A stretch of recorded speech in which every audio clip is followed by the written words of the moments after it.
మరుగై ఉండేది, తను చూపించుకునేది లేదు. ఆయన జ్ఞానము కూడా మరుగై ఉండేది.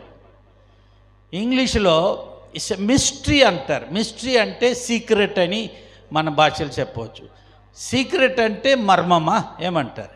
ఇప్పుడు మనుషులకు ఒకరికి ఇంకొక విషయం తెలియగా ఉండేదానికి మర్మం అంటారు, అది మనుషుల మర్మం. దేవుని మర్మముకు మిస్టరీ అంటారు ఇంగ్లీష్లో. మిస్టరీ అంటే పరమ రహస్యం, సాధారణ రహస్యం కాదు. అది ఏంటిది?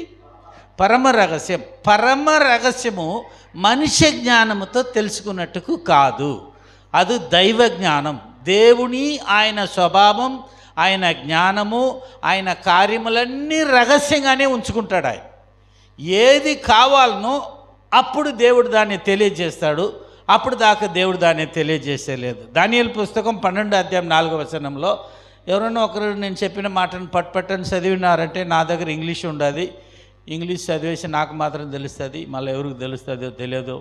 12:4 దానియేలు మరుగు చేసి అంత్యకాలము వరకు కొద్ది దూరం పెట్టామా, రీసౌండ్ వస్తుండే. దానియేలు నీవు ఈ మాటలను మరుగు చేసి, నా సౌండ్ రీసౌండ్ వస్తుండదా? కరెక్ట్ ఉండదు. ఓకే. దానియేలు నీవు ఈ మాటలను మరుగు చేసి, ఈ మాటను మరుగు చేసి అంత్యకాలము వరకు, ఈ మాటను మరుగు చేసి. గమనించాల, దానియేలు ఒక ప్రవక్త, అవునా? దానియేలుకు దేవుడు తన రహస్యమును తెలియజేశాడు, అందరికి తెలియజేసేది లేదు. ప్రవక్తలు ఎందుకుంటారు? దేవుడి దగ్గర మనుషులకు తెలియలేని సంగతులను, రహస్యములను తెలుసుకుని వచ్చేదానికి. యాజకులు ఎందుకు ఉండారు? యాజకులు ఎందుకు మహాపరిశుద్ధ స్థలములు, అతి పరిశుద్ధ స్థలములు ప్రవేశిస్తారు? ఎందుకంటే మనుషులకు ఏమీ దేవుడు చెప్పవాలి అని తన హృదయంలో రహస్యం ఉంచుకొని ఉన్నాడో దాన్ని తీసుకొని వచ్చి మనుషులకు చెప్పేదానికి. అక్కడ యాజకుడు మహాపరిశుద్ధ స్థలములోని, అతి పరిశుద్ధ స్థలములోని బయట వచ్చినప్పుడు దేవుడు ఈలాగు సెలవిస్తున్నాడు అని వస్తాడు. దస్ సేయస్ ద లార్డ్. దేవుడు ఈలాగు అంటే అప్పుడు దాకా దేవుడు ఏం చెప్పినాడని ఎవరికి తెలియదు, రహస్యంగా ఉంటుంది. రహస్యంగా ఇప్పుడు దేవుడు దానియేలుకు రహస్యమని చెప్పినాడు. చెప్పిన తర్వాత దీన్ని రాయమన్నాడు. తెలుగు బైబిల్లో ఎట్లున్నది నాకు తెలియదు, నేను చెప్పేదంతా నేను చదివే ఇంగ్లీష్ బైబిల్ ప్రకారం చెప్తా ఉండా. Daniel right it down and seal this అని చెప్పినాడు. దానియేలు నేను నీకు చెప్పేది నువ్వు రాసి పెట్టు. రాసేది ఎందుకు? రాసేది అందరూ చదివి తెలుసుకునేదని. మరి రాయమన్నాడు, చదువుకునేదానికే రాయవాల కదా. ఈ చెప్పరేని రాసిన దాని మీద ఏమేయమన్నాడు? ముద్ర వేయమన్నాడు. ముద్ర వేసినాడంటే ఏం అర్థం? తెలుసుకోకూడదని అర్థం. తెలుసుకోకూడదంటావు, మళ్ళీ తెలుసుకోవాలంటావు. ఏం దేవుడా ఏమైంది నీకు? అర్థమైందే దేవుని సంగతి. దీని ముద్ర వేయము, దానియేలే దీన్ని రాసి ముద్ర వేయము. ఎందుకు ముద్ర వేయమన్నాడంటే ఇంకా ఇది నెరవేరే కాలము ఇంకా రాలేదు. అవునమ్మా? అటనే ఉండదా? ఈ దానియేలు నీవు ఈ మాటలను మరుగు చేసి అంత్యకాలము వరకు ఈ గ్రంథమును ముద్రింపుము. అంత్యకాలం వరకు ఈ వాక్యమును ముద్రించుము. రాసినాడు, ముద్రించినాడు. ఎప్పుడు దాకా ఇది తెలియదంటే ఇప్పుడు బైబిల్ చదివే వాళ్ళందరికీ అర్థమవుతుండదా?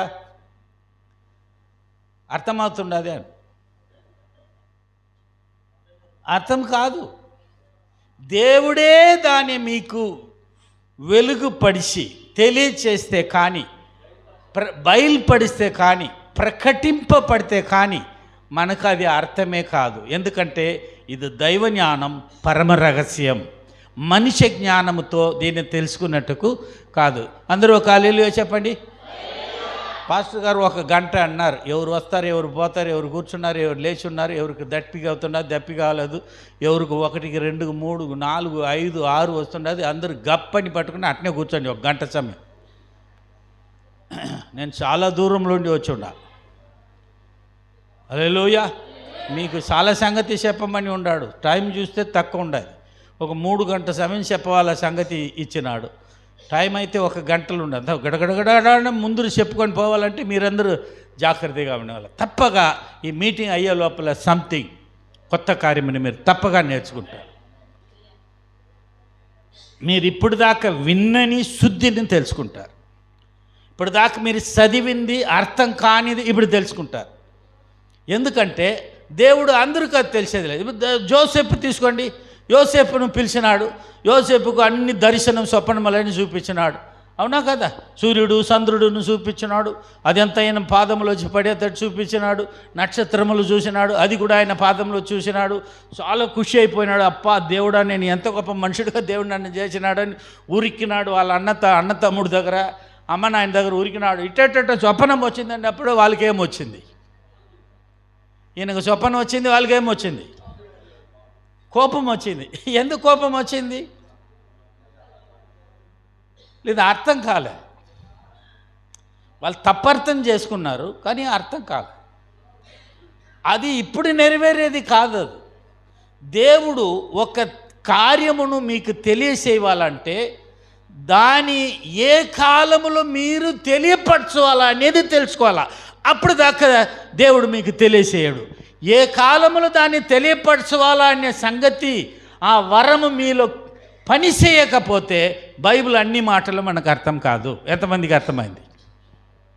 హల్లెలూయా అన్నప్పుడు పరిశుద్ధ గ్రంథం తీసి పైన పెట్టుకున్నప్పుడు దాన్ని చదివేటప్పుడు, ప్రభువా దీంట్లో ఉన్న రహస్యములను తెలుసుకునేటట్టు నా హృదయమును తెరవుము, నా కన్నును తెరవుము, నా జీవితమును తెరవము. దీన్ని ఏమంటారు, దీన్ని ఎంబడించుటకు, దీని ప్రకారం జీవించుటకు ప్రార్థన చేయవాలి. పరిశుద్ధాత్మ దేవుడు మనకు సహాయం చేయాలి. ఇప్పుడు మన బైబిల్లో చాలా కష్టమైన పుస్తకం ఏది? పాస్టర్ గారు మీరు చెప్పండి. 66 పుస్తకం ఉండదా? దీంట్లో కష్టమైన పుస్తకం, అర్థం చేసుకునేదానికి కష్టమైన పుస్తకం ఏది?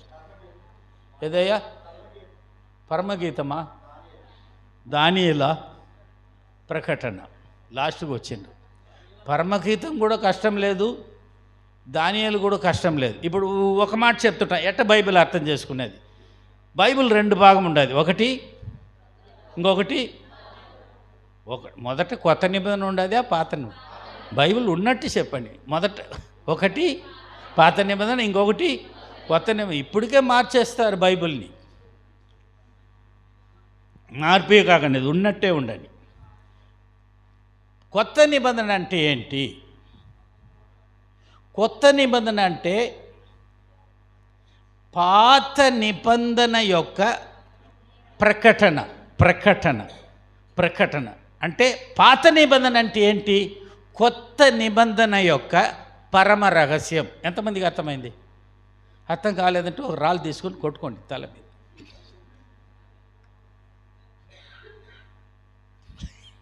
అంటే సీలేసిండు మీ తలకు దేవుడు, అర్థం చేసుకోకూడదని. అందుకని తెచ్చుకోవాలి. ఇంకొకసారి, పరిశుద్ధాత్మ దేవుడా, అందరూ చేయి పెట్టండి, సహాయం చేయము. మన సొంత జ్ఞానం తెలివితో అర్థం చేసుకోలేము. నేను చాలా ఇంత పెద్ద డిగ్రీలు చదివినా బైబిల్లో, 7 నుండి 7 దాకా రాయవచ్చు, అంత చదివినా. అంత చదివితే బైబిల్ చాలా అర్థమవుతుంది అనుకొని చదివినా. లాస్ట్కి చూస్తే ఏమి కూడా అర్థం కాలేదు. లాస్ట్కి 17 సంవత్సరం వారంలో 4 రోజు నీళ్ళు లేక అన్నం లేక, 17 సంవత్సరం వారంలో 4 రోజు అన్నం నీళ్ళు లేక ఉపాస ప్రార్థన చేసిన. అప్పుడు దేవుడు నా కన్ను తెరిచిండు. ఇప్పుడు ఈ బైబిల్ నా చేతుల నుండి మీరు తీసుకుంటే కూడా ఇంకా 40 సంవత్సరం బైబిలే లేక ప్రసంగం చేసేంత లోడ్ పెట్టేసింది. మనిషి జ్ఞానంతో ఏనింగ్ చేసేదాన్ని, నేర్చుకునేదాన్ని కానీ ఒకే పుస్తకం భూమిలో. ఎంతమందికి అర్థమైంది? మీ దగ్గర దొరికిన పుస్తకం సాధారణ పుస్తకం కాదు. ఎంత గొప్ప చదివిన వాడు కూడా అర్థం కాలేని పుస్తకం. ఇప్పుడు పాస్టర్ గారు చెప్పినాడు, ఇండియా పుస్తకంలోనే చాలా ఎక్కువగా జనం చదవలేని పుస్తకం, కష్టమైన పుస్తకం ఏది అంటే ప్రకటన. ఎందుకంటే దాన్ని చదువుతుంటే మృగములే వస్తూ ఉంటుంది, చదువుతుంటే బాతాళం వస్తూ ఉంటుంది, ఆకాశం తెరిచిందంట, దేవదూతలు వచ్చినారంటారు. ఇది ఏది కూడా అర్థం కాదు. ఒక ఆయన అడిగిన, ఏంటయ్యా నువ్వు ప్రకటన చదువు అంటే, ఆ బైబిల్ చదివేటప్పుడు కాదు, ప్రకటన తెరిస్తేనే ఖాళీ మృగములు లేచి వస్తూ ఉండదు అన్నాడు. వస్తే ఏమైంది, చదువు రాదన్న. లేదు, ఇంతకు ముందరే 10 సంవత్సరం ఒక్కొక్క మృగముతో జీవిస్తూ ఉన్నా ఇంట్లో, అందుకని మళ్ళీ మృగం వస్తున్నది చదువుతా అన్నాడు. ఎంతమందికి అర్థమైంది? దీనికి పరిశుద్ధాత్మ సహాయం కావాలి. ఒకటి, పాత నిబంధన అంటే కొత్త నిబంధన యొక్క పరమ రహస్యం, కొత్త నిబంధన అంటే పాత నిబంధన యొక్క ప్రకటన. ఇప్పుడు అర్థమైందా? అక్కడ అది రహస్యంగా ఉండదు, ఇక్కడ అది బయలుపరచబడి ఉండదు. అక్కడ ఏది ఉండాదో, ఏది మరుగై ఉండాదో అదే ఇక్కడ ప్రకటింపబడి ఉండాది. ఇక్కడ ఏమి ఉండాదో అది ఇంతకు ముందరే అక్కడ ఉండాది. అక్కడ ఉండిందే ఇక్కడ ఉండాది. ఇక్కడ ఉండింది ఇంతకు ముందు ఉండింది. ఇప్పుడు ఇది తెలుసుకోవాలంటే, ఏది కొత్త నిబంధన తెలుసుకోవాలంటే మొదట ఏది తెలుసుకోవాలి? పాత నిబంధన అనేది నిన్న, అవునా? కొత్త నిబంధన అనేది ఈరోజు ఏమి జరగబోతుండదని తెలుసుకోవాలంటే నిన్న ఏమి జరిగిందని తెలిసి ఉండాలి. నిన్న ఏమి జరిగిందని నీకు తెలియకపోతే ఈరోజు ఏమి జరుగుతుండదు అనేది నీకు తెలియదు. గాఢాంధకార చీకటిలో ఉంటుంది మన జీవితం. క్రైస్తవులు సాధారణ జనము కాదు. దేవుని సొంత చేతిలో వేలుతో రాసి ఇచ్చిన పరమ రహస్య పుస్తకం మన చేతిలో ఇవ్వబడి ఉన్నది. ఇప్పుడు అర్థమైందా? పాత నిబంధన లేక కొత్త నిబంధన లేదు. కొత్త నిబంధనలో కొత్తది ఏమీ లేదు, అంతా ఏదే. అక్కడ ఉండేది ఇక్కడ ఉండేది. ఈడు ఒకే ఒకటి మాత్రం కొత్తది. అది ఏమంటే ప్రియ కుమారుని రక్త ఒడంబడిగా. మిగిలిందంతా మృగ రక్తం ఆడ. ఇది ఒక్కటే కొత్తది, మిగిలిందంతా పాతదే. మీరు పాత నిబంధన కలిసి ఎక్కడ ఓపెన్ చేసి చదివినాను ఎవరు రావాలా, ఎవరు కనపడాలా? పాత నిబంధన అంతా ఎవరిని గురించి చెప్తున్నదంటే ఖాళీ యేసుక్రీస్తుని గురించే. యేసుక్రీస్తు ఎక్కడెక్కడంతా కనపడతాడో దాని పక్కలో ఆయన పెళ్లి కుమార్తె అయిన సంఘం మరుగుగా ఉంటుంది. ఒక హల్లెలూయా చెప్పి ఉండాలి. సంఘం అనేది కొత్త నిబంధనలో వచ్చింది, కొత్త నిబంధనలో కనపడింది, కానీ పాత నిబంధనలో మరుగుగై ఉండింది. ఎంత జనకు అర్థమైంది? మనం ఇప్పుడు రాలేదు, ఇంతకు ముందరే ఉన్నాం. ఎక్కడ ఉన్నాం? అక్కడ లేకపోతే ఇక్కడ లేము. ఆ మాటను మీరు చదివినారు. మీరు నన్ను భూమి అగాధములో విచిత్రముగా నిర్మించినావు. భూమి అగాధం అనేది మరి ఏమి లేదు అక్కడ పాత నిబంధనలో. మీరందరూ ఏమనుకున్నారు? ఇప్పుడు పాప పేరు ఇంకొకసారి చెప్పండి అయ్యా. ప్రజ్ఞ జెస్సి. అమ్మ పేరేమి? కీర్తియా? కీర్తి గర్భముల పాప పుట్టిందని అనుకుంటున్నాం మనం. లేదు, కీర్తి పుట్టింది, ఇప్పుడు పుట్టి 1 సంవత్సరం అయింది. కాదు, ఆమె నిజముగా పుట్టింది భూమి ఎక్కడ? భూమి అగాధములో, భూమి అంతరంగములో ఆమె పుట్టింది. ఇప్పుడు ఆమె సమయం వచ్చేదాకా ఆమె మరుగై ఉండింది. ఇప్పుడు ఆమె సమయం వచ్చింది కాబట్టి బయలుపడింది. ఆమె అక్కడ భూమి అగాధములంటే ఏంటి? దేవుడు ఆకాశ భూమిని సృష్టించినాడు. సృష్టించి 6వ దినం ఆదాముని ఎక్కడి నుండి చేసిండు? వచ్చిండ్రా మార్గముకు? అర్థమైందా నేను ఎక్కడ ఉండానని? ఆమె ఇప్పుడు తల్లి గర్భంలో గర్భింపబడలేదు. దానికి ముందరే దేవుడు ఎప్పుడు చేసిండు? ఆదామును సృష్టించినప్పుడు ఆదాము సెల్లులో ఒక సెల్లుగా మరుగై ఉండింది. ఆదామును దేవుడు గర్భములో చేయలేదు. ఎక్కడి నుండి చేసిండు? భూమి అంతరంగంలో ఉండి మంచి మట్టిని, కలర్ మట్టిని తీసుకుని వచ్చి చేసినాడు. హల్లెలూయా. ఇప్పుడు ఒకే మట్టిలో మామిడి చెట్టు నడితే మామిడికాయ వస్తుంది, నిమ్మ చెట్టు నడితే నిమ్మ చెట్టు వస్తుంది, చెరుకు నడితే ఏం టేస్ట్ ఉంటుంది? తీయగా ఉంటుంది. చింత చెట్టు పుల్లగా ఉంటుంది. ఒకే మట్టి, వేరే వేరే మట్టి? ఒకే మట్టి. ఈ ఒకే మట్టిలో కన్ను ఒక కలరు, ముఖం ఒక కలరు, మన ఎంట్రికలు ఒక కలరు, పండ్లు ఇంకొక కలరు. ఏం మాంత్రికుడు, ఏం మంత్రం చేస్తాడు మన దేవుడు? ఇదంతా ఎక్కడ చేసిందంటే తల్లి గర్భములు కాదు, తానే కూర్చొని మట్టి అంతరంగంలోండి తీసి తన సొంత చేతిలో చేసినప్పుడు మనలను చేసినాడు. ఒక హల్లెలూయా చెప్తామా? మిమ్మల్ని అందరినీ దేవుడు తన సొంత చేతిలో చేసినాడు. దేవుడికి ఇంకొకసారి హల్లెలూయా చెప్పాలి. ఆ అంతరంగంలో ఆశ్చర్యరీతిగా భయముతో దేవుడే భయపడి చేసింది. ఏమన్నా తప్పైపోతుండదు ఏమని జాగ్రత్తగా చేసినాడు. ఆయనను మనుషుడు జాగ్రత్త తప్పు చేసినాడు, తప్పిపోయినాడు. హల్లెలూయా. ఇప్పుడు నాకు వయసు 68. 68 వయసు నాకు అయిందంటే ఏమర్థం? ఎవరైనా చెప్తారా?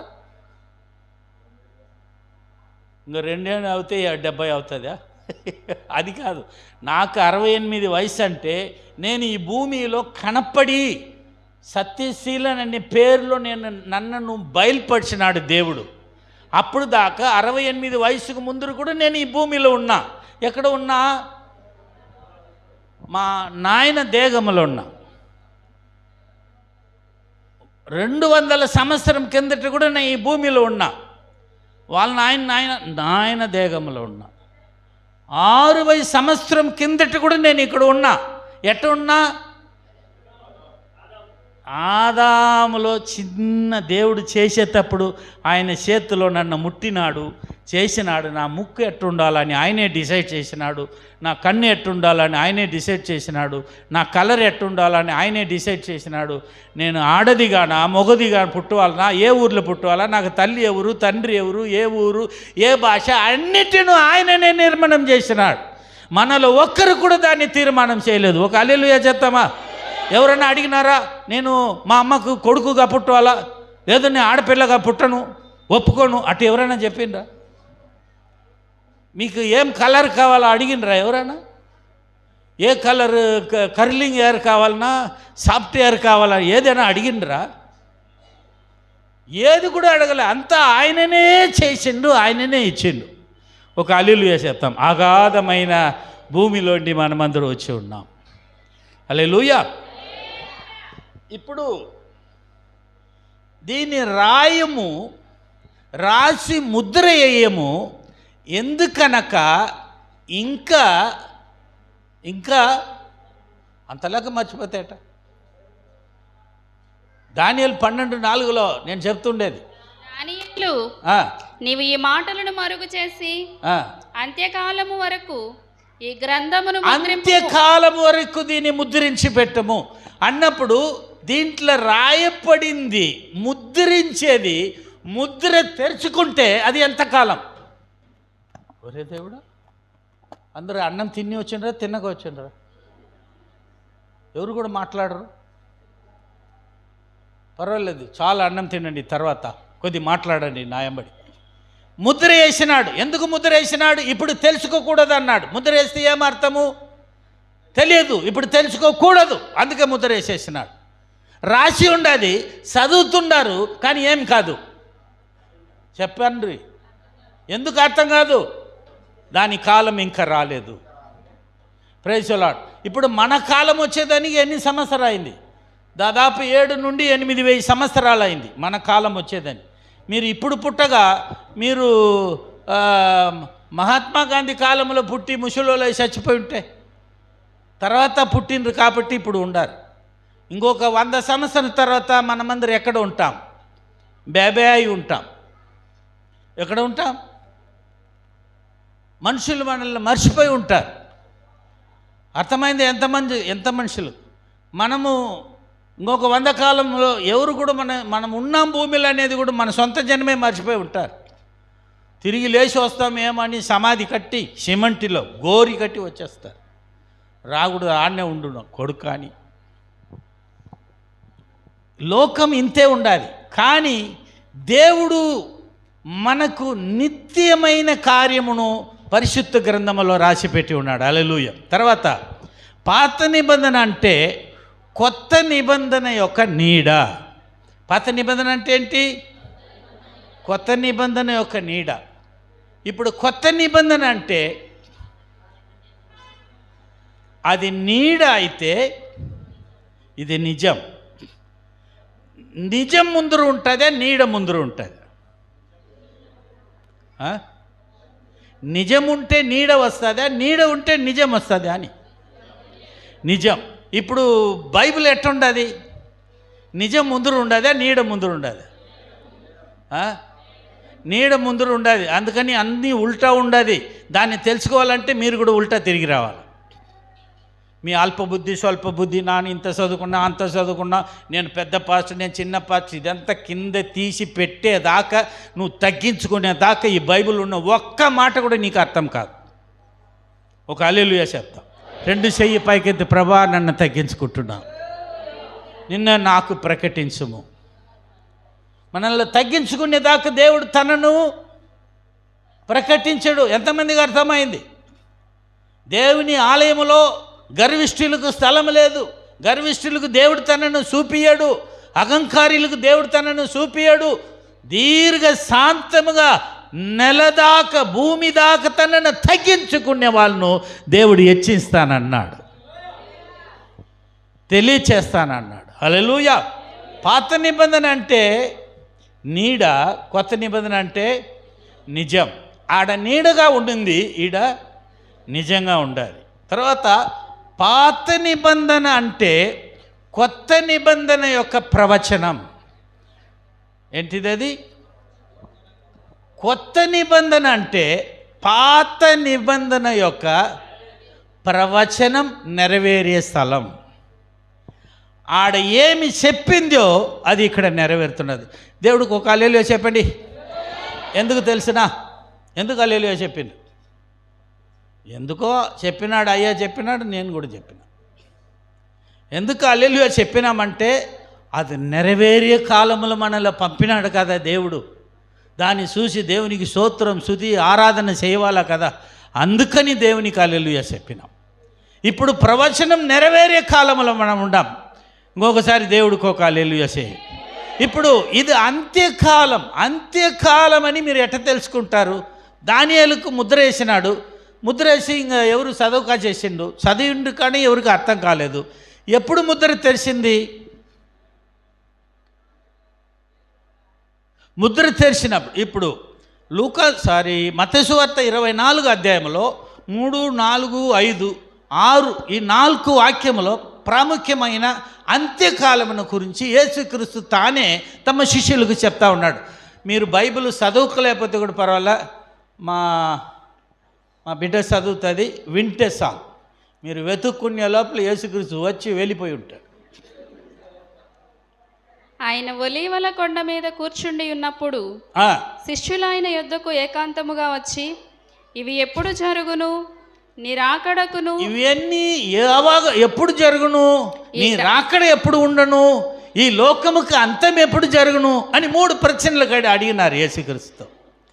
ఇప్పుడు ఈ ముద్ర వేయపడిన ఈ వాక్యము సీల్ తెరవపడవాలంటే దానికి ఏ కాలం రావాలా? అంత్యకాలం రావాలా. అంత్యకాలం దాకా దీన్ని తీయగాకమన్నాడు ముద్రను. ఇప్పుడు ముద్ర తీసేది గురించి అడుగుతున్నారు ఎవరు?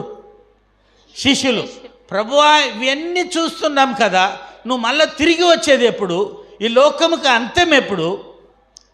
ఈ యుగ సమాప్తికి సూచనలేవి? ఇవన్నిటికీ సూచనలు ఏమైనా ఉండదా?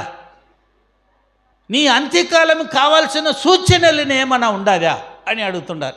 యేసు ప్రభు ఒక 7 సూచనలను చెప్తున్నారు. పాస్టర్లందరూ ఒక హల్లెలూయా చెప్పండి. ఆ సూచనలు చెప్పేదానికి మనల్ని పిలిచినాడు దేవుడు. ఈ సూచనలు చెప్పకపోతే మనల్ని కొడతాడు దేవుడు. తిరిగి కొడతాడు, తిప్పి కొడతాడు. పాస్టర్లకు 2 దెబ్బ, ప్రసంగం చేసింది ఒక దెబ్బ, దాన్ని చెప్పిందిని చెయ్యగా బతికేదానికి ఇంకొక దెబ్బ. విశ్వాసులకు ఒకే దెబ్బ, ఎందుకు నువ్వు విన్నింది చేయలేదని. చూడు అది అవునండి సౌండ్ దెబ్బ పడుతుంది అంటుండదు. నేను చెప్పలేదు ఆ బలూన్ ఇప్పుడు పగలమని. హల్లెలూయా. సో అంత్యకాలముకు జరిగేదానికి గుర్తులు ఏమని ఉండదు అని అడిగిండు. ఏమేమి గుర్తు చెప్పిండు యేసు ప్రభు? యేసు వారితో ఇట్లనెను, ఆ, ఎవడును మిమ్మును మోసపరచుకుండా నెంబర్ 1, చూచుకొనుడి. అందరూ మిమ్మల్ని మోసగిస్తారు, మీరు మోసపోకాకండి. నెంబర్ 1 గుర్తు ఏమి? జనముని ఏం చేస్తుంటారు? మోసం చేస్తున్నారు. ఎంతమందికి ఇది నిజంగా జరుగుతున్నది లేదా? మా ఊరంతా జరుగుతున్నది, ఊరంతా తిరిగినా అంతలాగా జరుగుతున్నది. మీ ఊర్లో జరుగుతున్నదే లేదా? మోసం పోయి చాలా మోసం. ఎవరు నన్ను నమ్మేటట్లేదు. ఎవరు నన్ను నమ్మితే కూడా మోసమే ఉండాలి. అంత్యకాల గుర్తులు ఒకటి ఏమంటే మోసం జరుగుతుంది. రెండోది, అనేకులు నా పేరట వచ్చి ఆ? అనేకులు నా పేర్లు వచ్చి నేనే క్రీస్తుని చెప్తారు. రెండోది, చాలామందిలో ఇప్పుడు భూమిలో ఇప్పుడు కొత్తగా ఒకడు నేనే యేసుక్రీస్తు అంటున్నాడు. స్పానిష్ కంట్రీలో నేనే అల్లా, నేనే కుల్లా, నేనే యేసు అంటున్నాడు. అన్ని దేవుడు నేనే అంటున్నాడు. దాని కోటి జనం ఎంబడిపోతూ ఉన్నారు. తప్పును నమ్మేదానికి జనం విన్నే వస్తారు, సత్యమును వినేదానికి జనముకు మనసు ఉండదు. ఆఖరి దినములో పాపం ఎక్కువ అవుతుండదు కాబట్టి మనుషులు పాప ప్రియులు అయిపోతారు, లోకప్రియులు అవుతారు, శరీర సంబంధమైన కార్యములనే ఇష్టపడతారు, ఆత్మీయ కార్యమును ఇష్టపడలేరు. నేను అక్కడనే తిరిగి రాపోతున్నాను ఈ సంగతులన్నీ చెప్పి. ఎక్కడ ఈ మగువ ఏనంటారు, పాపని ఎట్ట దేవుడు సృష్టించినాడనే సంగతికి రాకపోతున్నా. అంతకుముందు ఇక్కడ పోయి అక్కడ వస్తా. అప్పుడు దాకా నా ఎంబడి రండి చూస్తాం. హల్లెలూయా. ఏం చదివినమ్మా? అనేకులు వచ్చిన నామములో నేనే క్రీస్తు అని చెప్తారు. 3 తర్వాత, మరియు మీరు యుద్ధములను గురించి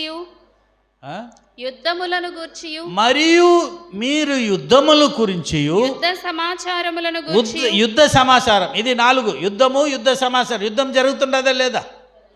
జరుగుతూనే ఉండదు. భూలోకమంతా యుద్ధం జరుగుతుండదు. రష్యాకి యుక్రెయిన్కి యుద్ధం జరుగుతుండదు. ఇస్రాయిల్కి అన్ని ఇస్లాం కంట్రీలన్నింటికి యుద్ధం జరుగుతూ ఉండదు. అమెరికా అందరికి ఏమంటారు, ఆర్మ్స్ అంతా అమ్మేసి మీరు యుద్ధం చేయగాకండి అంటాడు. వెనకాల ఇది ఇస్తాడు, పోండ్రా కొట్టండిరా అంటాడు. ఇదే పని వాడు చేసుకొని తిరుగుతున్నాడు. యుద్ధం జరగవాలి, జరుగుతూ ఉండాలి. ఇది ఎంతకాలం?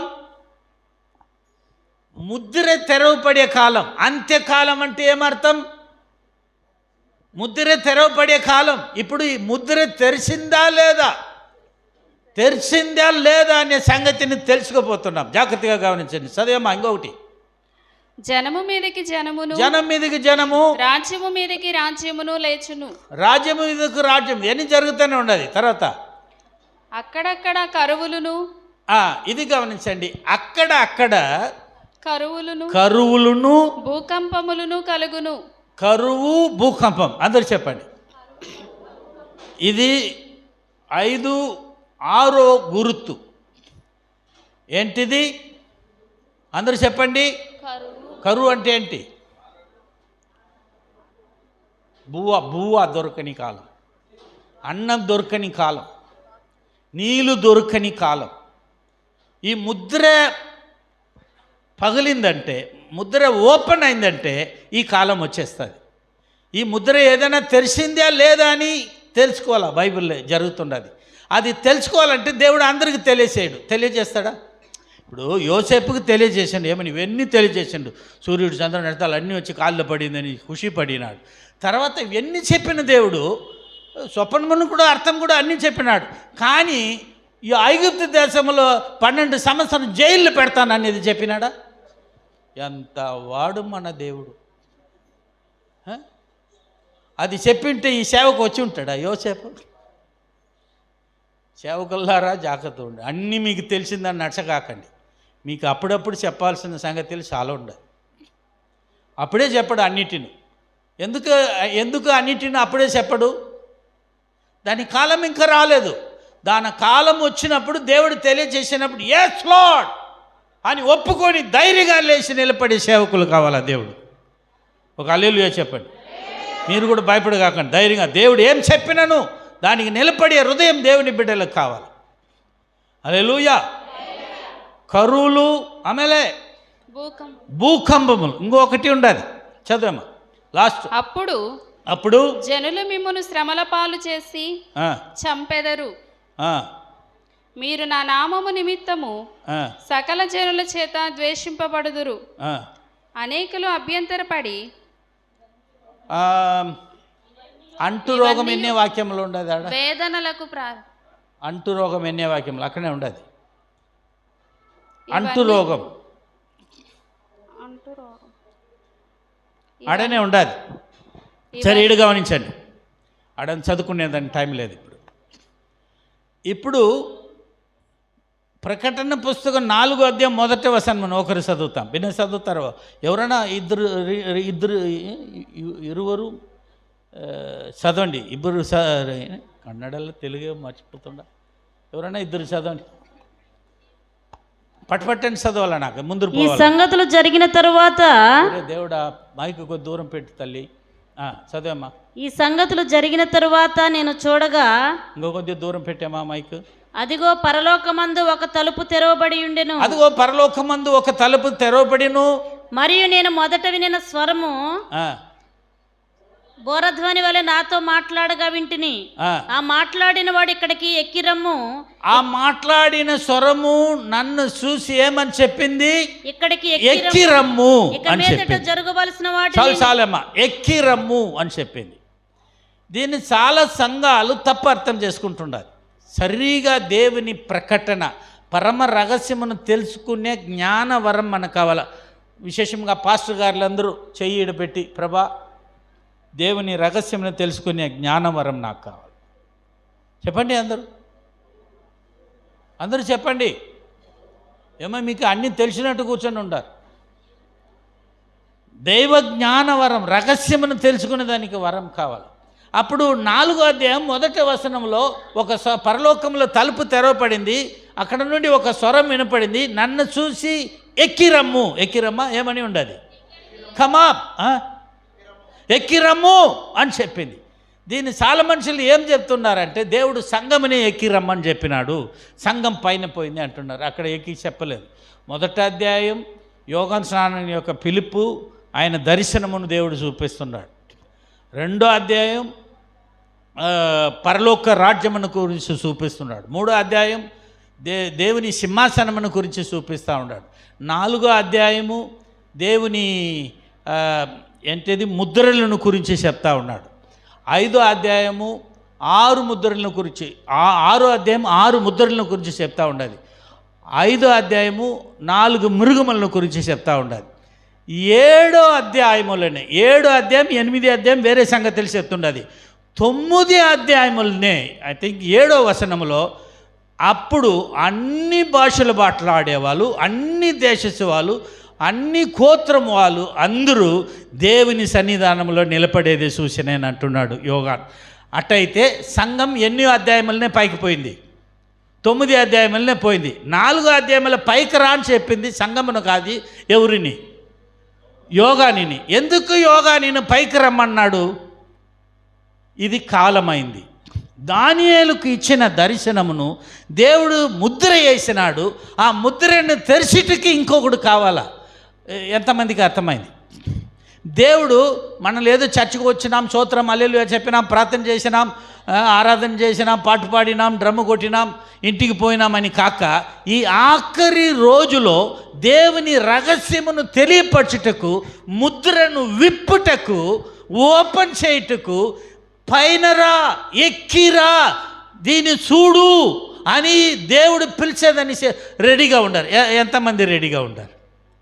టైం లేదు. ఉదయం 5 గంటలకు లేచి పాస్టర్ గారు మైక్ పెట్టేసి ప్రార్థన చేస్తూ ఉంటారు. 4 కూడా ఉండరు, ఈడ ఒకరు కూడా ఉండరు. వాళ్ళకి ఏమీ లేదు, టైం లేదు. నిద్రపోయేదానికి టైం ఉండాలి, బాత్రూమ్ పోయేదానికి టైం ఉండాలి, 1, 2, 3, 4, 5 అన్నిటికీ టైం ఉండాలి, మార్కెట్కి పోయేదానికి టైం ఉండాలి, పెళ్ళికి పోయేదానికి టైం ఉండాలి, ఊరంతా తిరిగి వచ్చేదానికి టైం ఉండాలి, విజయవాడ పోయి వచ్చేదానికి టైం ఉండాలి, అన్నిటికీ టైం ఉండాలి, చర్చికి వచ్చేదానికి మాత్రం టైం లేదు. రాళ్ళు తీసుకొని చితక తొక్కండి, కొట్టండి తల మీదనే సంగమలో ఉండేది. ఎందుకంటే ఈ ఆఖరి దినములో దేవుని రహస్యమును తెలియపరచుటకు, ముద్రలను విప్పుటకు, పరమ రహస్యమును తెలియపరచుటకు దేవుడు ఎదురు చూస్తున్నాడు. ఆఖరి రోజులో పైకి రమ్ము, ఏమది ఎక్కిరమ్ము అని చెప్పినాడు. అప్పుడు యోగాను గురించి చెప్పబడింది, అది సంగమను గురించి కాదు. సంగమను గురించి 9వ అధ్యాయంలో వచ్చింది. 9వ అధ్యాయంలో అన్ని గోత్రం, అన్ని దేశములు, అన్ని భాషలు ఉండి జనం అక్కడ వచ్చినారని చెప్పబడి ఉండాలి. 9:7 అనుకుంటా, లేకపోతే 17లో ఉండాలి. ఈ కంప్యూటర్లో చాలా లోడ్ అయిపోయి ఉండాలి. హల్లెలూయా. అప్పుడు ఎన్ని వచనమయ్యా? చదవండి, 10 చదవండి.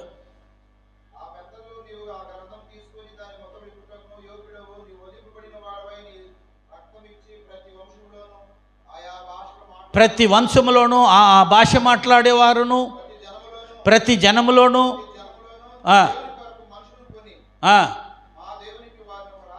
హల్లెలూయా. ఇది అన్ని గోత్రాలు, దేశాలు, భాషలు, దేశములు అందరూ వచ్చేది, అంతలక నుండి వచ్చేది దేవుని సంఘం. సంఘం ఆడపోతుంది.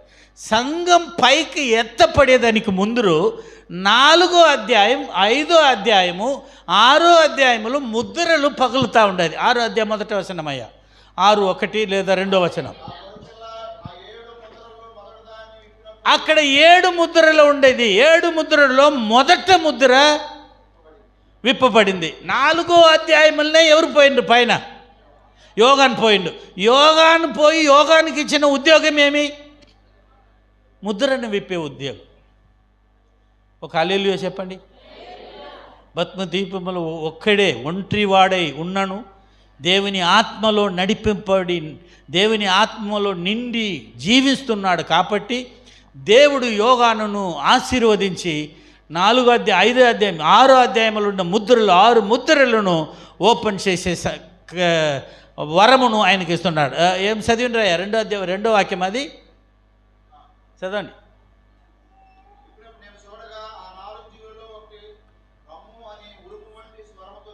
ఇప్పుడు 4 జీవము రమ్ము, ఎంత శబ్దం అంటే అది ఉరుము. ఉరుము అంటే ఏంటి? ఉరుము మెరుప, ఉరుములు మెరుపు, ఆ సౌండ్ అటువంటి, అది ఎటువంటి సౌండ్? ఇక్కడ చర్చిలో నిద్రపోతారు కదా, ఎందుకంటే పాస్ట్ ఉరుములంతా ప్రసంగం చేయలేదని. ఉరుములంతా సౌండ్ వస్తే ఎవరికి నిద్ర రాదు. ఎంత ఆత్మీయుడైనను లేపింపబడవాలా. దేవుని వాక్యం వినేటప్పుడు జీవం రావాలా, నిద్రపోవాలా, హుషారు కావాలా, దేవుని ప్రకటనను పొందుకునే ఆత్మ మనలో నిండి ఉండాలి. హల్లెలూయా. ఉరుముల వాళ్ళ శబ్దం. 4 మృగములు, ఇది గమనించండి. ఎన్ని మృగములయ్యా? 4 మృగములు కదా. 4 మృగములు ఏమేమి ఉండదు? ముందు చదవండి. 1 తెల్లని గుర్రం. అందరూ చెప్పండి. నెంబర్ 1 తెల్లని గుర్రం, 2 ఎర్రని గుర్రం, 3 నల్లని గుర్రం. మొదటిది తెల్లది, రెండోది ఎర్రది, మూడోది నల్లదా? మొదటిది ఇంకొకసారి చెప్పండి. మొదటిది తెల్ల గుర్రం, రెండోది ఎర్ర గుర్రం, మూడోది నల్ల గుర్రం, నాలుగోది పాండువర్ణమా అంటే సుక్కలుగా, అది పాండుర వర్ణం. అదేమో తెలుగే రాదు నాకు. అటంటే ఏంటయ్యా? ఇలా మీకన్నా అర్థమైందే అని నాకు అర్థం కాకపోయింది. భాష రావటంలో ఇంగ్లీష్లో ఏమని చెప్పగల? It's a dots. బూడిద కలర్లో డాట్ ఉండింది, డిఫరెంట్ కలర్స్ ఉండింది. ఈ 4 మృగములను యోగాన్ని చూసినాడు. మొదటిది తెల్లది కదా. 4 ఇప్పుడు ఎన్నో వాక్యం చదివింది మీరు? 6 అధ్యాయం 4వ వచనం చదివిండ్రా? 6 మరి ఒకసారి చదవండి. 4వ అధ్యాయం 6వ వచనం చదివిండ్రు. ఇప్పుడు 6వ అధ్యాయం 2వ వచనం చదవండి.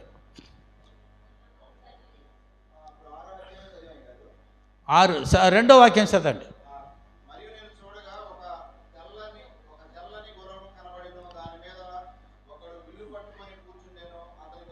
నిలబడి తెల్లని గుర్రం మీద ఎవరు కూర్చున్నారు?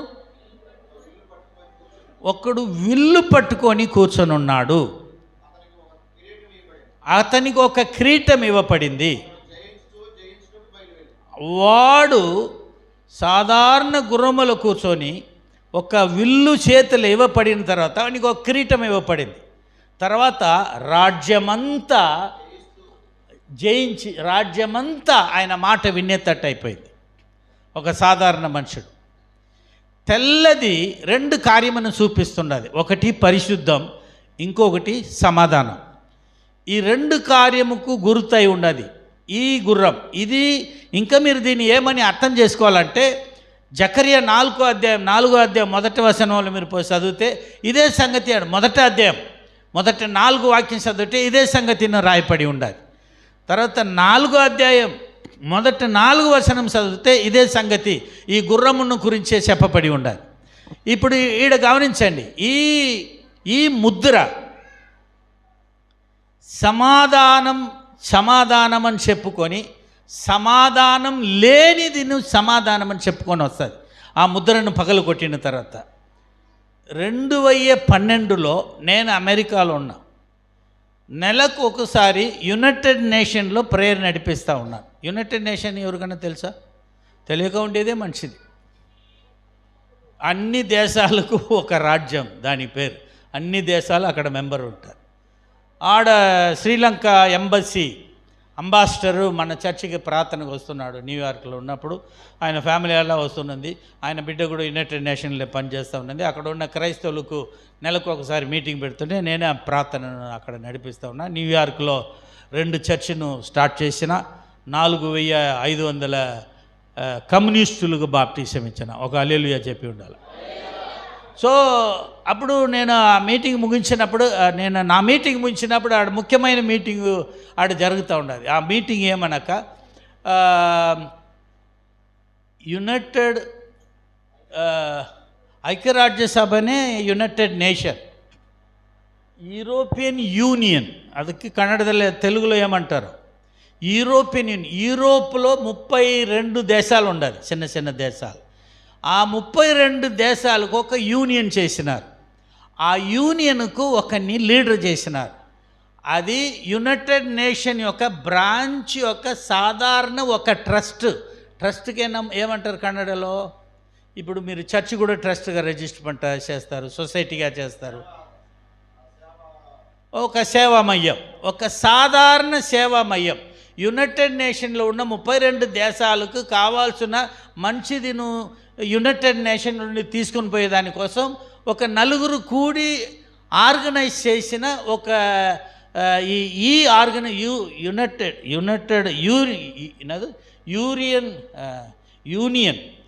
యూరోప్ యూనియన్ అని ఒక ఆర్గనైజేషన్ ఫామ్ చేసినాడు. అది 2012లో అది స్టార్ట్ అయింది. అదే యూనియన్ ఆ 12 దేశముకు ఆ మనుషుడు లీడర్ అయింది. ఈసారి 32 దేశము. ఆడు సమాధానం చేస్తాను ఎవరికి?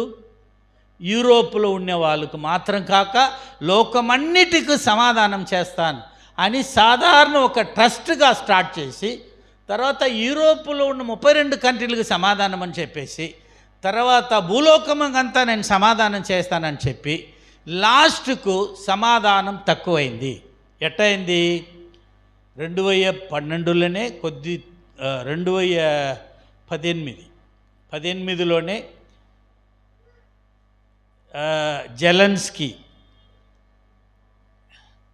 రష్యాకు వార్ స్టార్ట్ అయింది. యుక్రెయిన్కు రష్యాకు వార్ స్టార్ట్ అయింది. యుక్రెయిన్కు వార్ స్టార్ట్ అయ్యేదని కారణం ఏమనక, యుక్రెయిన్ ఈ యునైటెడ్ యూనియన్ ఆఫ్ యూరోప్లో జాయిన్ అయింది. దానికి వార్ స్టార్ట్ అయింది. వీళ్ళు స్టార్ట్ అయింది ఎందుకు? సమాధానం. కానీ ఏమైంది? వార్ అయింది.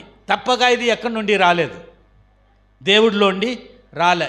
ఇది ముద్ర వచ్చిన, ఇది తెల్ల గుర్రం మీద ఉంటుంది. వానికి ఒక ఇప్పుడు అది ఏమంటారు దానికి? అవని చేతులు ఏమి ఇవ్వబడింది? విల్లు బాణం ఇవ్వబడింది. అది ఏమర్థం అంటే యుద్ధ ఆయుధములు వానికి ఇవ్వబడుతుంది. సాధారణ ట్రస్ట్గా స్టార్ట్ చేసి ఇప్పుడు యూరోప్ దేశం అన్నీ కలిసి ఆర్మీని ఫామ్ చేసి ఈ ఎవరికి రష్యాకు విరోధంగా ఫైట్ చేస్తున్నది. ఎవరును యుక్రెయిన్ను ఈ యూనియన్లో చేర్చుకోవాలని ట్రై చేస్తూ ఉన్నారు. ఈ జాయిన్ అయినారు కాబట్టి యుద్ధం స్టార్ట్ అయ్యి 3 సంవత్సరం అయింది. అన్నప్పుడు ఒక్క సాధారణ వ్యక్తిగా స్టార్ట్ అయ్యి సర్వలోకమును ఆయన కంట్రోల్ చేసే అంతగా యూరోపియన్ యూనియన్ స్టార్ట్ అయిపోయింది. ఇది తెల్ల గుర్రం. 2012 అనే ఈ ముద్ర తెరవబడింది. ఎన్ని జనంకి అర్థమైంది. తర్వాత 6:4 ఇంకొకసారి చదవండి. ఎర్రగుర్రము బయలు వెళ్ళెను. మనుషులు ఒకడు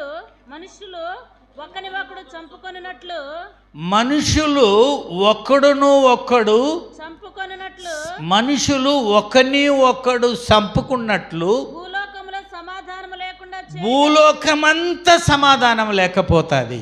ఈ గుర్రం మీద కూర్చున్న వానికి అధికారం ఇవ్వబడింది. గుర్రంలో కూర్చున్న వాని చేతులు ఏమున్నదమ్మా? పెద్ద ఖడ్గం ఇవ్వబడిను. పెద్ద ఖడ్గం ఇవ్వబడిని. ఈ ఖడ్గం అంటే ఏమని నేను ఇప్పుడు అన్ని బైబిల్ రెఫరెన్స్ అని మీకు చెప్తే మీకు అందరికీ చదివేదానికి ఇప్పుడు మనకు టైం లేదు. మొదట పూర్వకాల వృత్తాంతం 21 అధ్యాయము 12వ వాక్యం 14వ వాక్యం కావాలని వాళ్ళు రాసి పెట్టుకోండి. మొదట పూర్వకాల వృత్తాంతమా తెలుగేనా నేను చెప్పేది? కన్నడను. దినవృత్తాంతం, మొదట దినవృత్తాంతం 21 అధ్యాయము 12వ వాక్యం 14వ వాక్యం. అప్పుడు దావీదు తప్పు చేసినప్పుడు 3 శాపమును దేవుడు చెప్తాడు. అప్పుడు దేవదూతుడు తన చేతిలో ఖడ్గము, పెద్ద ఖడ్గం తీసుకొని వచ్చినాడు. ఆ ఖడ్గం వచ్చినప్పుడు ఏమొచ్చిందంటే అంటు రోగం వచ్చింది. ఇప్పుడు ఎర్ర గుర్రం మీద కూర్చుని ఉన్న వాని చేతులు ఏముండింది? పెద్ద ఖడ్గం ఉండింది. అది ఎంత లెక్కపోయింది? భూమి అంతా అని చెప్పబడి ఉండాలి. ఈ ఖడ్గం అనేది అంటు రోగమును చూపిస్తున్నది. ఇప్పుడు గమనించండి, 2012లో మొదట ముద్ర ఓపెన్ అయింది. 2018లో యునైటెడ్ నేషన్ చెప్పింది, యూనియన్ ఆఫ్ యూరోప్ చెప్పింది, అన్ని దేశాలకు లెటర్ పంపింది. ఒక రోగం రాపోతుండది, కోట్యాంతర జనము సస్తున్నారని బైబిల్ కూడా చెప్పింది. కానీ ఎవరికి అది అర్థం కావటంలే. ఎర్ర గుర్రం పైన కూర్చుని వాని చేతిలో పెద్ద ఖడ్గం ఉన్నది. అది భూమి అంతా సమాధానమును తీసింది. అంత మాత్రం కాదు, మనుషుడు ఒకని చంపుకున్నాడు. గమనించండి, మనుషుడు ఒకరిని చంపుకుంటే వాడిని పోలీసు పట్టుకొని పోవాలన్నా కాదా? ఇప్పుడు గమనించండి, 2020లో కరోనా వచ్చింది. అవునా? కరోనా ఎట్టొచ్చింది? యుగాన్ డిస్టిక్లో చైనా వల్ల స్టార్ట్ అయింది అన్నారు. ఒకే నెలలో 185 దేశముకు స్ప్రెడ్ అయింది. ఎన్నో అంటు రోగాలు ఉండాలి. అన్ని అంటు రోగాలు అంతక్కడ ఉండేది లేదు. ఇప్పుడు ఏమంటారు, కుష్ఠరోగం కూడా ఒక కాలం యేసుక్రీస్తు కాలంలో అది కూడా అంటు రోగమే, ఇప్పుడు లేదు. అట్ట చాలా రోగాలు ఉన్నది. జ్వరము, కాఫ్ ఒకరికి వస్తే అందరికీ వచ్చేస్తున్నది. కానీ ఇది మనుషుల్లోండి మనుషులు చంపుకుంటారు ఈ రోగం. ఇప్పుడు ఇంటిలో కరోనా వచ్చినప్పుడు మృగములు ఉండిందా లేదా? ఇంట్లో ఉండిందా లేదా? కుక్క ఉండిందా? కోడి ఉండిందా? పశువులు ఉండిందా? బర్రెలు ఉండిందా? ఇవన్నీ ఉండింది. కానీ అవన్నిటికీ ఏమైనా వచ్చిందా? దాని మూలముగా వచ్చిందా? ఈ రోగం గాలిలో పోయిందా? గాలిలో స్ప్రెడ్ అయిందా? నీళ్ళలో స్ప్రెడ్ అయిందా? లేదు. ఎవరిలోండి ఎవరికి వచ్చింది? మనుషులుండే మనుషులు. దానికి ఏమన్నారు? క్వారంటైన్ అన్నారు ఇంగ్లీష్లో. దూరంగా నిలబడమని, దూరం 2 మీటర్ దూరంలో ఉండాలి. అంత దగ్గర ఉంటే ఆ సాధారణ చిన్న, నేను ముగించిపోతున్నా, సాధారణ చిన్న ఒక సెల్లు కరోనా అనేది క్యాన్సర్ కంటే పెద్ద రోగం కాదు, అది కుష్ఠరోగం కంటే పెద్ద రోగం కాదు. కానీ ఇప్పుడు దాకా 2020లో వచ్చిన కరోనాకు ఇప్పుడు దాకా ఔషధం అంటారా? ఔషధం ఏమంటారు? కనపెట్టలేదు. ఔషధమే లేదు, దానికి ఔషధమే లేదు. ఇంజెక్షన్ ఇచ్చిండ్రు, దాని పేరేమి? ఖాళీ వ్యాక్సిన్ ఉండదు. ఈ వ్యాక్సిన్ను కోర్టు అడిగింది, సుప్రీంకోర్టు అడిగింది, ఈ వ్యాక్సిన్ వేస్తే కరోనా రాక ఉంటుందా? మేము చెప్పలేం. కరోనా వస్తుందా? చెప్పలేం. వస్తే మళ్ళీ జనం చచ్చిపోతారా? చెప్పలేం. అదేమి వ్యాక్సిన్ అయ్యా అది? ఇట్టట వ్యాక్సిన్. హల్లెలూయా అన్నప్పుడు ఈ కరోనా వచ్చినప్పుడు మనుషుల్లోండి మనిషికి వచ్చి మనుషులను చంపినాడు. పోలీసు ఎవరైనా అరెస్ట్ చేసిందా అని దూరంగా నిలబడండి అంతే చెప్పింది. కానీ ఈ కరోనాకు రోగవాస్తి ఔషధం ఒకే ఒక సాట మాత్రం ఉండింది. ఎక్కడ చెప్పండి? అంత దూరం తెలిస్తే నేను ఎందుకు ఇక్కడ ఉంటానని. కరోనాకు ఔషధం ఒక సాట ఉండింది భూమిలో. ఎక్కడ? ఇప్పుడు కూడా ఉండదు. ఎక్కడ? నేను చెప్పిన తర్వాత అవును నాకు తెలుసు అంటారు. అప్పుడు దాకా మీరు తెలియనట్టు కూర్చొని ఉంటారు. ఈ అన్ని రోగాలకు వాస్తి సంఘంలో ఉండాలి, చర్చిలో మాత్రమే ఉండాలి. రోగిస్తుల మీద మీరు చెయ్యను ఉంచుదురు, అప్పుడు స్వస్థత పొందు. విశ్వాసుల మూలముగా నడిచే సూచ్యకార్యలు కదా, సూచ్యక్రియలు ఏమేమి? దెవ్వములు వెళ్ళగొడతారు, రోగిలను స్వస్థతపరుస్తారు, కుష్ఠరోగిను బాగుపరుస్తారు, చచ్చిపోయిన వాళ్ళను లేపిస్తారు, సువార్త చెప్తారు. ఇది సంఘముకి ఇవ్వబడింది కదా. మీలో ఒకడు రోగిస్తాడైతే ఏం చేయాలి? ప్రార్థన చేయాలి. నూనె తీసి ప్రార్థన చేయండి. విశ్వాసం గల ప్రార్థనను రోగిను స్వస్థతపడతాయి. ఇప్పుడు గమనించండి, ఈ శుద్ధి దేవుడు మొదటినే తెలియజేసినాడా లేదా? కరోనా వస్తుందని తెలియజేసినాడా లేదా? తెలియజేసినాడు. మనకు తెలిసిందా లేదా? తెలియలే. ఎందుకు తెలియలే? ఎందుకంటే అది అందరికీ చెప్పేది లేదు. దేవుడు చెప్పే వాళ్ళకి చెప్తారు. చెప్పిన వాళ్ళు చెప్పినారు, కానీ ఎవరు దాన్ని నమ్మటంలే, వినటం లేదు. తర్వాత చాలా పాస్టర్లకు విశ్వాసులకు కూడా వచ్చిందా లేదా? చాలా మనుషులు పాస్టర్లు విశ్వాసులు చచ్చిపోయినారు. ఎందుకు చచ్చిపోయినారు చెప్పండి? క్రైస్తవులకు రావచ్చా రాకూడదు?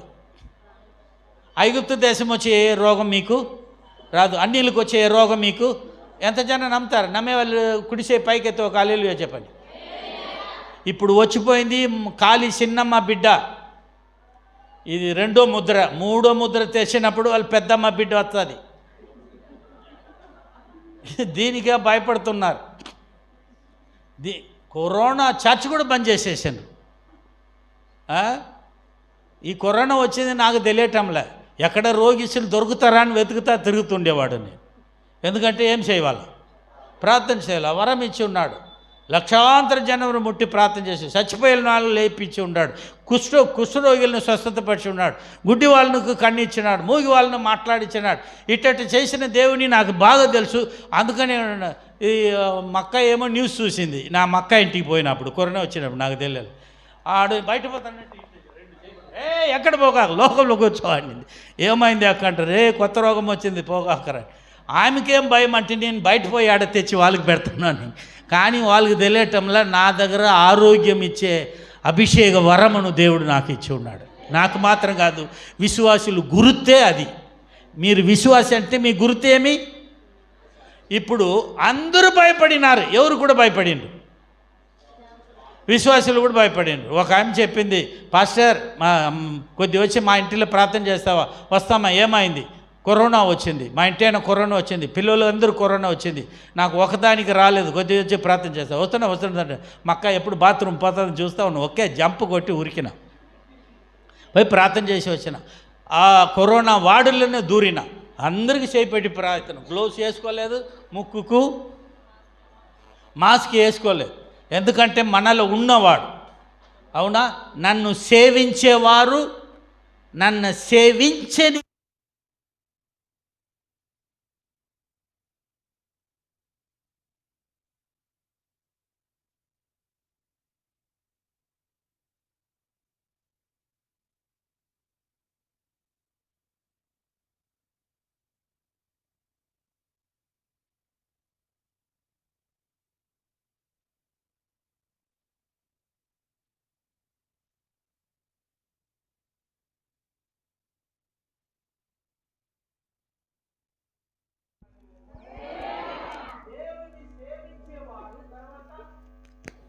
చెప్పండి. సేవించని వారు. మీరు సేవించే వాళ్ళ సేవించని వారా అన్నప్పుడు మీకు ఏముండాలి? మీరు విశ్వాసాన్ని గుర్తేమి? మీరు విశ్వాసాన్ని గుర్తేమి? ప్రభువా అంత్య దినములో ఇది అంత్య దినం అనేదానికి మీ రాకడ త్వరగా వస్తుంది, లోకముకు అంత్యం వస్తుందని గుర్తు ఏమని అడిగినరా లేదా యేసుక్రీస్తు దగ్గర? ఇప్పుడు సంఘములో గుర్తులు పెట్టిండు. ఏం గుర్తు? స్వస్థత ఇచ్చే వరం ప్రతి విశ్వాసికి ఇచ్చిండు. భయపడకూడదు రోగమును చూసి. ఒక హల్లెలూయా చెప్పండి. చెప్పకపోతే పట్టని చంపకు 4 ఇయ్యండి. ఎప్పుడు మనం స్వస్థత పడిచేది? ఎప్పుడు ఈ వరమును వాడుకునేది? భయపడకూడదు ఏ రోగమును చూసి. హల్లెలూయా.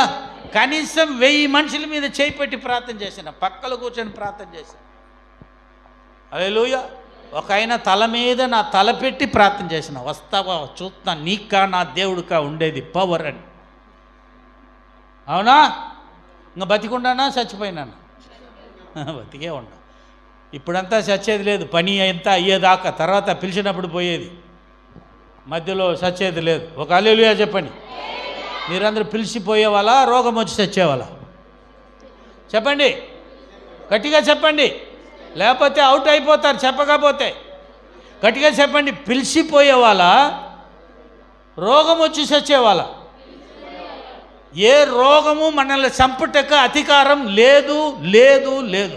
అయ్యా పాస్టర్ గారే రోగం చచ్చావు, వాడు చావని నీకెందుకు వచ్చింది, నువ్వెందుకు చేస్తావు?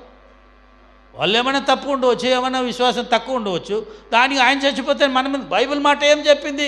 విశ్వాసులు రోగిల మీద చేయి పెడితే స్వస్థత పడుతున్నారు. ఎంత జనం నమ్ముతారు? ఎంత జనం నమ్ముతారు? చేయి పైగా ఎత్తండి చూడని. ఎవరన్నా ఎత్తలేకపోతే పట్టని 4 పెట్టండి. దేవుడిచ్చిన వరమును ఉపయోగించాల. ఇప్పుడు యూరోప్లో ఎక్కువగా పాస్టర్లు చచ్చిపోయినారు. అమెరికాలో కూడా ఈ కరోనాలో ఎక్కువగా పాస్టర్లు చచ్చిపోయినారు. ఎందుకు చెప్పండి చూస్తా. మన అయ్యగారికి కూడా వచ్చింది, కానీ బతికి ఉన్నాడా లేదా? బతికి ఉన్నాడా లేదండి? వ్యత్యాసం చూపించినాడా లేదా? మనం వస్తుంది పోతుంది, మనం దానికి ఉండే చావము చావము చావము. ఏ రోగం మనల్ని చంపుటగా అధికారం లేదు, లేదు, లేదు. గట్టిగా చెప్పండి, లేదు. రోగమా నా మీద నీకు అధికారం లేదు, నా దేహమును విడిచిపెట్టి వెళ్ళిపో. చెప్పండి. ఇట్ట చెబితే తప్పగా మీ తల మీద జంపు కొడుతుంది అన్ని రోగాలు. గట్టిగా చెప్పండి, ఉత్సాహంగా చెప్పండి. ఎంత భయపడి చెప్తున్నారు? చెప్పేదానికి ఎంత భయం, చేసేది ఎప్పుడు? గట్టిగా చెప్పండి. ఏ రోగము నాకు మరణమును తెచ్చేదానికి కాదు, యాక్సిడెంట్ కాదు, స్ట్రోక్ కాదు, హార్ట్ అటాక్ రాదు, కిడ్నీ ఫెయిల్ కాదు, బ్రెయిన్ హ్యామరేజ్ కాదు. ఏ రోగముతో నేను సావును. దేవుడు పిలిచినప్పుడంతే పైకపోతా. అప్పుడు దాకా ఇక్కడ ఉండి ఆయనకు పని చేస్తా. పని చేసే వాళ్ళను రోగం ఏమి చెయ్యదు. దైవ సేవకులందు ఒక హల్లెలూయా చెప్పండి. నాకు సేవ చేసిన వాళ్ళని పరలోకమున్న నా తండ్రి గణపరుస్తాడన్నాడు. ఇదే ఆయన గణపరిచేది. ఎన్నో రోగాలు మనకు వస్తుంది పోతుంది, మనల్ని ఏం చేసేదని కాదు. హైదరాబాద్ డాక్టర్లు 6 హాస్పిటల్ 7 హాస్పిటల్ చెప్పినారు, నాయనా నీ ఇక్కడ నుండి బయట పోతే హార్ట్ అటాక్, ఇక్కడనే చచ్చిపోతా, వెంటనే ఆపరేషన్ థియేటర్కి పో, నువ్వు చచ్చిపోతావు. నువ్వు మెడికల్ రిపోర్ట్ చెప్తున్నావు, నేను దేవుడు చెప్పేది చెప్తున్నాను అన్న. నా దేవుడు చెప్పిన రిపోర్ట్ ఉండదే లేదా? ఇక్కడ ఉండదు లేదా? ఎంతమంది చేతులు దేవుని రిపోర్ట్ ఉండదు? ఈ రిపోర్ట్ ఏం చెప్పింది? దీర్ఘాయుసు తృప్తి గల దినముతో నిన్ను ఆశీర్వదిస్తాను చెప్పిందా లేదా? అందుకు మధ్యలో మనం సాగకూడదు. అందరూ చెప్పండి, అర్ధాప్రాయములో. ఇంకొకసారి గట్టిగా. మీరందరూ అర్ధాప్రాయం చచ్చతిని రెడీ ఉండేటట్టు ఉండదు. అందరూ చెప్పండి. దాంట్లో కేక్ ఉండాలి. తెలుసుకునే దానికి రహస్యం తెలుసుకోవాల్సిన అవసరం లేదు. ఇక్కడ అది ఎప్పుడూ బాటలు చూసింది లేదు, డబ్బాని చూసింది లేదు, బాక్స్ని చూసేది మన జనం. అందరూ చెప్పండి, నేను అర్ధాప్రాయంలో ప్రాణం విడుస్తాను. గట్టిగా చెప్పండి, నేను అర్ధాప్రాయములో సావను, సావనే చావను. గట్టిగా ఇంకొకసారి మీరే చెప్పండి గట్టిగా. ఒరే దేవుడు, అందరూ చెప్పండి. 1 2 3. మీరు చెప్పేది మీ మాట కాదు, ఎవరి మాట? దేవుని మాట. దీర్ఘాయుసు తృప్తి కల దినముతో దేవుడు మనల్ని ఆశీర్వదిస్తాడు. ఎంత జనం నమ్ముతారు? ఇప్పుడు 2 ముద్ర ఓపెన్ అయింది, అవునా? భూలోకముల ఈ కరోనా రోగం ఒకే నెలలో 185 దేశములో స్ప్రెడ్ అయింది. కోటిగా చచ్చిండ్రు. మన దేశములు కూడా కోటిగా చెప్పిండ్రు. న్యూస్లో ఎట్లా వచ్చింది? న్యూస్ ఆడ కుప్పగా పోసి పెట్టిండ్రు. హాస్పిటల్ స్థలం లేదు, పీనికలన్నీ ఆడ ఏంటి సమాధిలో పెట్టిండ్రు. ఏమంటారు? సుడుగడ అంటారు, సమాధి అంటారు. సమాధిలో పెట్టిండ్రు. భూస్థాపనం చేసేదానికి ఎవరు లేదు. భర్త చచ్చిపోతే భార్య పోయెత్తట్లేదు, నాయన చచ్చిపోతే పిల్లలందరూ పోయెత్తట్లేదు. ఇంత క్రూరమైన రోగమును చూసి భూలోకం భయపడింది, తలుపేసుకునింది. కానీ సంఘం కూడా భయపడింది. హలో, అందరూ జాగ్రత్తగా వింటున్నారా లేదా? మీరు భయపడితే, 3వ ముద్ర తెరవపడితే అంతకంటే క్రూరమైన రోగం రాపోతున్నది. అప్పుడు ఎవరు తప్పించుకోలేరు. ఇప్పుడే దేవుని ఆత్మను అభిషేకమును పొందుకోండి, ధైర్యం పొందుకోండి. హల్లెలూయా. దేవుడు నిన్నును నన్నును సాధారణముగా చేయలేదు. తన సొంత చేతిలో గర్భములు కాదు ఇప్పుడు చేసింది, మనల్ని అంతకు ముందరే ఎక్కడ చేసిండు? ఎక్కడ? భూమి అంతరు భయముతో ఆశ్చర్యమైన కార్యముతో దేవుడు మనల్ని చేసినాడు. తన సొంత ప్రాణమును మన నాసిలో ఊదినాడు. హల్లెలూయా. ఆయన జననములోండి మన జననం సంపూర్ణమైంది. మన జననం అసంపూర్ణముగా ఉండింది. ఆయన జననములోండి మన జనం సంపూర్ణమైంది. ఈరోజు బర్త్డేను సెలబ్రేట్ చేస్తుండే ప్రియ బిడ్డను దేవుడు ఆశీర్వదించని, ఆ బిడ్డను ఆశీర్వదించుకొచ్చిన దేవుని సేవకులు, దేవుని బిడ్డలందరూ, మిమ్మల్ని అందరూ యేసుక్రీస్తు నామములో దేవుడు మిమ్మల్ని అందరిని ఆశీర్వదించని, విన్న మాట అర్థం చేసుకున్నట్టు దేవుడు మనకు సహాయం చేయండి. Praise the lord.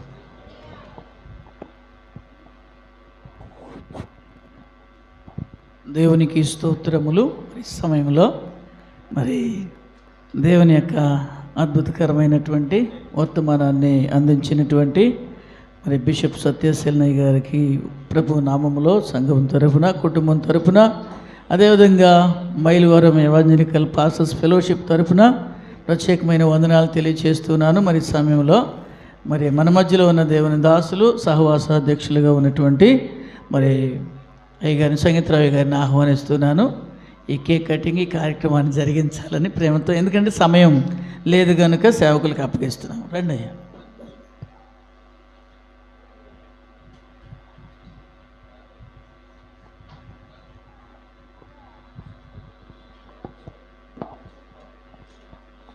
దేవుని మహా ఉచితమైన కృపలో ఈరోజు బోరగూడెం